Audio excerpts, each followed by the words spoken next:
So you're a business owner, and the FBI is holding your phone for the last year, but somehow you still figured out a way to turn a $2.2 billion profit on a product you purchased less than a year ago. And then you sold it to the Disney guy and the president's son-in-law's brother. And if that were you, you'd be a man named Mark Walter, the now former owner of the Los Angeles Lakers, who sold the team to Bob Iger, Disney's last CEO, which, by the way, Disney owns ESPN and ABC, and Joshua Kushner. I've heard him referred to as the good Kushner, but he's still the brother of Jared, Donald Trump's son-in-law.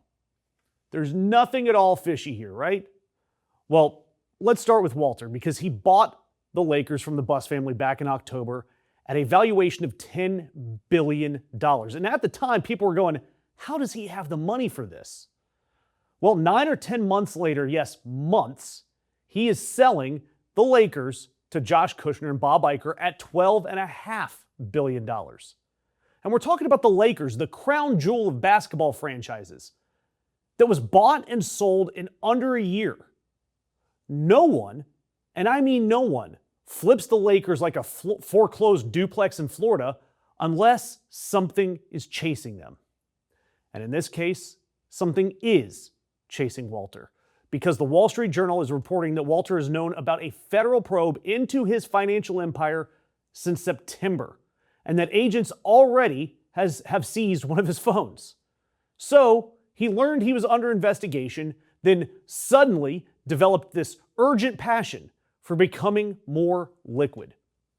And the sale wasn't some open process either. You have the most desirable franchise on the planet Earth, and there was no bidding. The line was just opened up for one specific group of buyers that features Josh Kushner, the brother of Jared, brother-in-law of Ivanka, who is one handshake away from the Oval Office. And then looking at Bob Iger being in the deal, he reads as the safe, bipartisan grown-up here. You know, former Disney boss credited for saving Disney, and he maybe almost kind of sort of thought about running for president as a Democrat. But hear me on this. Bob Iger isn't really a Democrat or a Republican. He's a corporatist. His party is the bottom line. And right now, his balance sheet says he needs to shake hands with the Kushner kid and just smile. Bob Iger is the camouflage in this entire deal. Then you throw in the White House, because the White House essentially unprompted released a statement insisting that the president had nothing to do with the sale, which, you know what people never do? Issue press releases denying their involvement in transactions they had nothing to do with. Innocent people are not usually issuing denials that fast. And look, the right wing here, they've been saying that the whispers of Trump's involvement is nothing more than a conspiracy. But is it even a conspiracy theory anymore when the man has openly monetized the presidency and meddled in everything from tariffs to broadcast networks to law firms?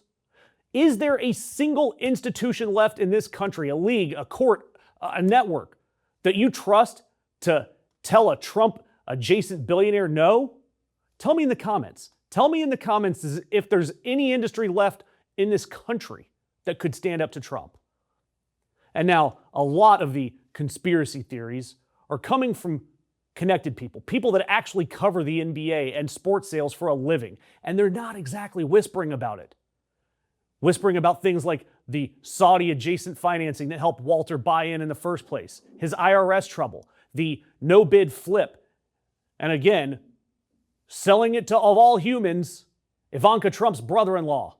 Bob Iger had dalliances of running for president as what, wife Michael? will obey? He was considering running as a Democrat. Yeah. This provides great cover for any conspiracy theories that, this is another MAGA wealth distribution plan. This is, hey, let's keep it all with the riches. That's right. And the funniest thing about this, Mark Walter's other team, yes, he's part owner of the LA baseball Dodgers, gave Donald Trump his own World Series ring just a couple of weeks ago. We'd like to present this to you as a Oh, wow. honorary. Oh, you have to be kidding, huh? Wow. Do I have to report this? I don't want to report this. That's beautiful. Thank you very much. It's got your name on it, so That's it's so only good. worth it to That's you. right. That's really good. Nope, nothing weird there because, most presidents just get a jersey with their number on it. But Donald Trump gets a $50,000 ring. In the Trump regime, I guess this is the new normal. And after that, I really want to see what happens to Mark Walters' SEC financial troubles. The word is it's $16-ish billion worth of troubles. And, by the way, the story of his financial issues broke just days before he decided out of the kindness of his heart to give Donald Trump a $50,000 ring. Now, I do have to say, to be fair, Joshua Kushner was already involved in the sports world. He's not some outlier here. He was already in the NBA. In fact, he owned 5% of the Miami Heat, which he's going to have to give up. And he was the face of that private equity grab at the World Cup that blew up in everybody's face. So he's not new money crashing the party here. And if you look at it, the NBA, they are not going to hesitate to approve this deal. They're going to approve it as fast as they can. Because when you slap a $12.5 billion sticker on the Lakers, it raises the value of every owner and every franchise in every sport, frankly. If you ask that room to block that deal, you're asking 30 billionaires to vote against their own appraisal. And with this sale, they are getting a new owner in Bob Iger that is very, very familiar with the negotiation of TV rights between people like ESPN, Disney, and the NBA. It is truly a haves versus have-nots. And while these haves, the big boys, while they buy and sell a $12 billion franchise and pass it around like a casserole dish, regular people, we're going to have to eat it.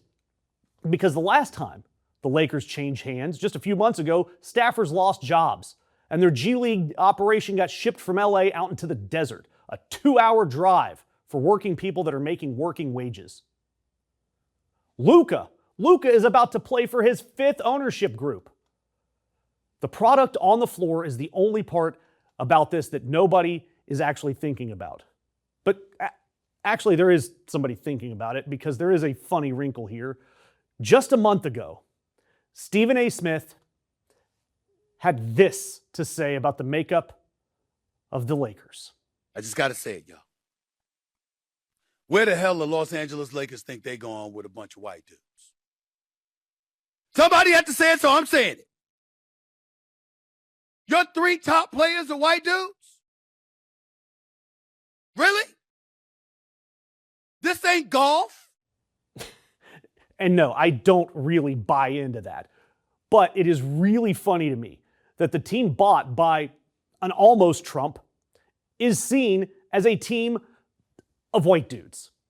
It's just funny. And as for Trump, he doesn't have to be directly involved here yet, because we're going to watch what happens with this SEC investigation.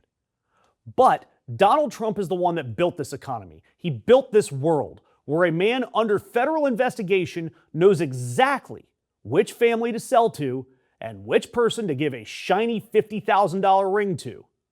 And the league, they know exactly which questions not to ask. But I'm going to ask you guys to subscribe because it can't be long before Donald Trump is complaining that the Lakers' purple and gold isn't quite gold enough.